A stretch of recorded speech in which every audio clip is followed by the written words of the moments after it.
Alright, how you doing? Ichabod Crane here. I just finally beat SOMA a few minutes ago.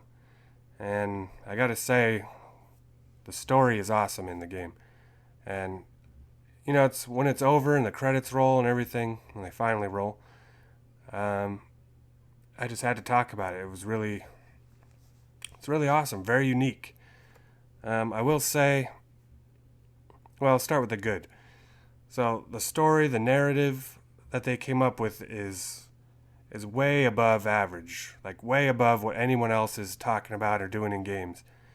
Assassin's Creed used to be pretty cool with the way they mix sci-fi and history, but they've really kind of strayed away from that. I don't know. I still have to finish the latest one, Assassin's Creed Syndicate, but whatever. The point is, Soma, story-wise, is leaps and bounds above what anyone else is doing that I know of.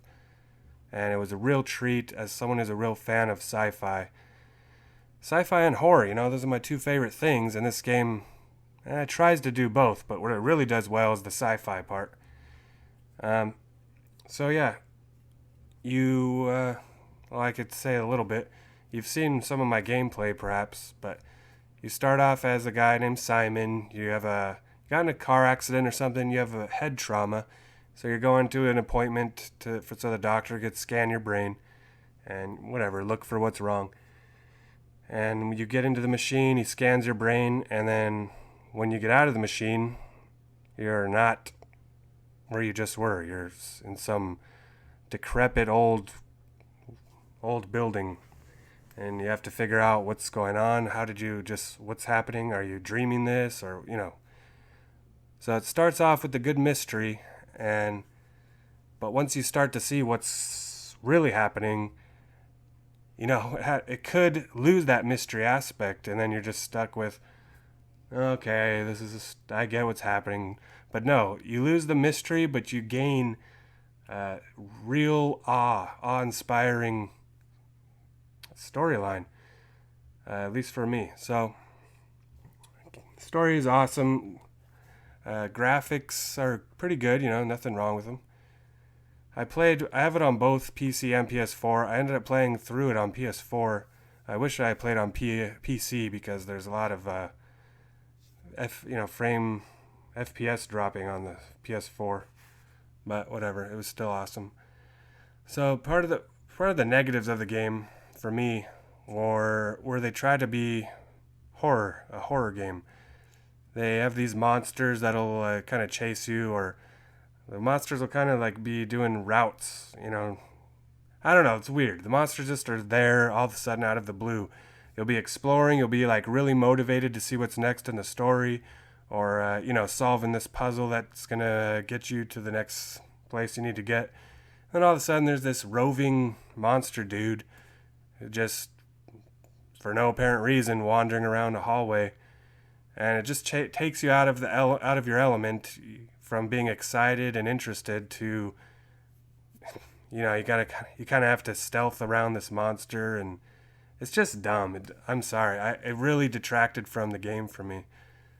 It was like two different games smashed into each other that did not go together. So just try to think of it in that way. For me, I'm really interested in this story. I'm exploring, I'm reading, you're trying to pick up notes and look on computers, read what's going on in these places. And then just randomly, once in a while, these stupid monsters are roaming around, and, they chase you away from trying to read and explore. And then sometimes they could kill you if if you're like kind of like me. Sometimes I'm too stubborn. I'm like, no, I'm freaking trying to read this lore here, trying to read these notes and whatever on the table. You're going to have to keep roving around, monster, and then they'll get you and kill you. It's just dumb. So, huge negative for me is the monsters. And, that gameplay is what Frictional Games does. If you've ever played their prior games, it's all about sneaking away from these roving monsters. And you can't look at them either, because if you look at them, that makes them see you more so. So you're kind of in this weird situation where you gotta like look at the floor, look at the wall, and try to hear when the monster passes. And it's kind of okay. It was okay in their other games because it was unique.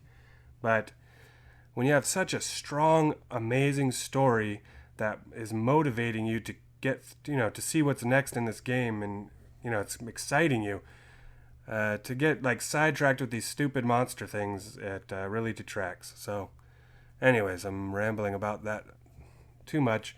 So aside from the monster stuff, the gameplay really is looking around old empty buildings, reading stuff, almost like you would in Fallout, where you see stuff on computers and you read it, or notes. But then there's also little puzzles, and some of them are pretty good, thought-provoking puzzles. And the atmosphere is really good. I just can't say a lot without spoiling it, but they really nail the atmosphere a lot of times.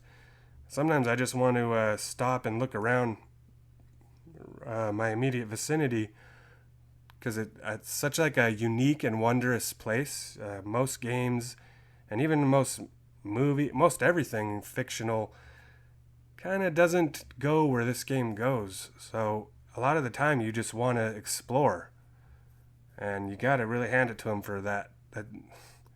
Making someone in this day and age entertained with a setting and story over the gameplay itself, that is really something. So, yeah, wrapping up, I personally feel like the story of the game is like a 10 out of 10. It's perfect. It's awesome. The gameplay, though, like physically moving around, there's nothing wrong with it, but the monster stuff really drags it down sometimes. I didn't mind the monster stuff for the first third half of the game even, because I would get to somewhere and, oh, there's a monster, okay, and you get around it. But as the story got more interesting, the monsters became more annoying because they were detracting from what you wanted to do. Anyways, so I give the story, like I said, really a perfect score, 10 out of 10. I give the gameplay more like a 6 out of 10. And so I think if you average it out, it's about an 8 out of a 10 game. It's really worth playing for the story alone. And you'll just have to get past these kind of annoying monster parts here and there. But yeah, I'm really happy with the game overall. So I think you should give it a try if you get a chance. All right, that's about it. Talk to you later. See ya. Put them into an artificial world. We were going to